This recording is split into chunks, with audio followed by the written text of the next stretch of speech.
ገንዘብን የሚቆጥበው አንደኛ ንጽህና ነው። አዛኝን ከልቤ ነው የምናገር።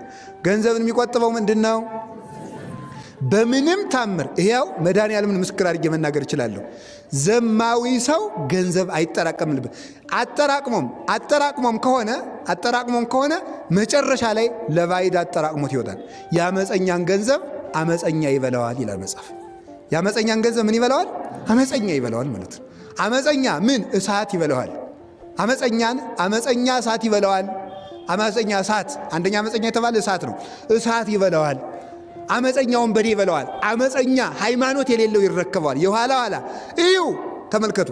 አንተ ሰው ይላል፣ አንተ ብዙ መልክ ጥሩ ቤቶችን ሰራው፣ ጥሩ ህንፃዎችን ሰራው ትላለህ። ግን እነዚያ ቤቶች ምን ያህል ክፉ ሰው ለመሆን ያቆምካቸው ምስክሮች ናቸው ይላል ቅዱስ ዮሐንስ አፈወርቅ ተሰሎንቄን ሲተረጉም ማለት ነው። እነዚያ ቤቶች ምን ያህል ክፉ ሰው እንደነበርክ ምስክሮች ናቸው። አንደኛ ድሃ ስታስጨንቅ ለመኖርህ ምስክር ነው። ሁለተኛ ለምን ቀምተህ ነው፣ ዘርፈህ ነው፣ አጭበርብረህ ነው። ሁለተኛ ደግሞ ያ ገንዘብ ለአንተ ብቻ የተሰጠ አይደለም፣ ለድሆች የተሰጠ ነው። አሳልፍልኝ ብሎ ነው እግዚአብሔር የሰጠህ።